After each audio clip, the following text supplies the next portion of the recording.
Now, this evening, we're going to meet one of the most principled and fearless politicians in the country, the Brexit-supporting Conservative MP for Morley and Outwood in West Yorkshire, Andrea Jenkyns. And Andrea, it's been quite the journey, leaving school at 16, getting a job at Greggs, but eventually achieving a highly successful parliamentary career. How did your upbringing shape the person you are today and the values you hold? Thank you, Mark. It's good to be here this evening. I'm very lucky. I had an amazing mum and dad. My dad was a lorry driver. He was, one of 8 children who shared a bedroom. They had nothing. And then he set his own business up. And it was amazing. He used to say, it doesn't matter where you come from in life, it's what you do in life that matters. And both my sisters are quite strong characters as well. And he used to say, dream big and dare to fail. So I'm very lucky having that kind of upbringing. I had quite a quirky upbringing. When my dad's business went bust, we lived in a council house for about 6 years, and he ended up buying this field in the 80s for £200, bought a horse from the local gypsy camp. So we had a horse while living in a council house. So it was, and then he got back on his feet again. So I've seen both sides of life, really. Were your family Conservatives, or were you the first, Andrea? No, there was definitely a Conservative. My sister, my oldest sister, who's 10 and a half years older, she got into politics far more quicker than I did. I sort of fell into politics when I lost my dad, really, and decided to stand for an MP in 2011 when we lost my dad. Well, you've had a meteoric rise. We're going to talk about the serious politics in just a moment. But first, I've got to ask you about Miss UK. Tell me more. Oh, God. I'm not surprised. Oh, no, God, I'm a bit more chubbier now. I had an amazing dad. I'll just tell you a funny story, actually. My dad was so proud, and when I recorded my album back in, 2007, I think it was, it turned up at Andrew Lloyd Webber's house at 5 a.m, knocked on the door at 6 a.m, and gave it to the butler, and the butler invited him in. He was really sort of like he was an amazing, proud dad. When I was younger, he sent my picture into the beauty pageant, and it was, how was it? It was interesting. I don't mind stuff like that. I think whatever makes, people happy. But it was a bit of fun, but I didn't take it seriously. There's people there who was taking it really seriously in the way they walked, and I better not go out there. The judges might see me. I want to make an entrance, and I need the loo. Let's just go to the loo. So it was interesting. Yeah, it's a different side of life as well. Well, listen, you made it to the final, and clearly you decided to do work that was a bit more substantial than that. You wanted to change the world, so you entered politics. It's an amazing story. You went back to education in your late 30s via the Open University and the University of Lincoln. The rest is history. You're in the Commons now. So let's talk about politics. Was it a mistake getting rid of Boris Johnson, do you think?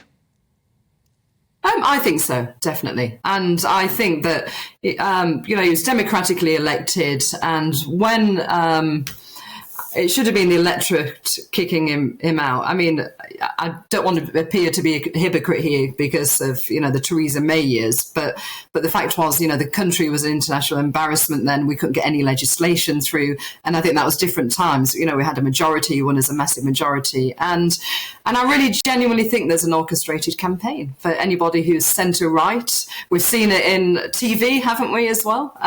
We've seen what's been going on in ITV, and it's, thank God for, programmes and GB News shows, etc. But yeah, I think it was wrong, 1,000,000%. And when Liz Truss came along, I thought, wow, it's the first time in years we've actually got some Conservative policies. that's why I backed her as well. As the economy faces further challenges, was Liz Truss proved right all along about lowering taxes and boosting growth? I think she was, definitely. I was messaging her last night, and I think she was. But as I've said publicly before, I think the issue is that in the party, we've got more the One Nation Conservatives than we have the centre-right, Thatcherite Conservatives, as in MP wise, and they got the leader they wanted with Rishi, but the activists, they wanted Boris, so it's misaligned. As I said, you're one of the most principled politicians in the country. You backed Brexit. You are a conviction politician. So much so that you famously flipped the middle finger to a protester a while back. What happened? Yeah. I actually saw that Steve Bray mark, that arse, who's the Remainer guy. And he's been hounding me. And you've got children, and I'm sure you're a protective dad. I'm a protective mum. I've got a little 6-year-old. Even when my little one was in his pram, he'd be there with his big megaphone shouting. And there was all there shouting, "Bye, bye, Boris." And I thought, you guys have got what you want now. And he had the big megaphone and the music playing, "Bye, bye, Boris." And I thought, sod you. I'd had enough of me. Yeah, and simple as that. Who could blame you? I think people don't realise the amount of abuse that politicians get as they go about their daily business. I've got a really tricky question for you, and you might find it quite difficult to answer. So are you ready? Are you braced? Go on then, yes. Can a woman have a penis? Oh, sorry, I misheard that. Can a woman have a penis? Of course not. No, not in a million years. No. There's two biological sexes. That's the way I was brought up, and that's the fact of the matter. What do you think of politicians, Andrea, that cannot answer that question, especially people like Keir Starmer, who's actually married to a woman?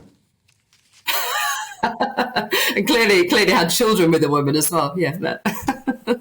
I think that he is actually, he daren't speak the truth, is pandering, and just speak the truth, be honest. Of course, Keir Starmer would argue that he simply wants to include all members of society. Listen, before you go, we could talk for hours. Look forward to your next appearance on the show. But what's next for you? Would you like to re-enter sort of top-level government? You've been a PPS and you've had various positions. Would you like to have your hand on the tiller again? No, not in a million years, Mark. I was a PPS. I was a whip for nearly a year. Which he couldn't speak then, in media. And then I was a minister for nearly 4 months. But it was actually, this is a sad story, it was losing my mum last year.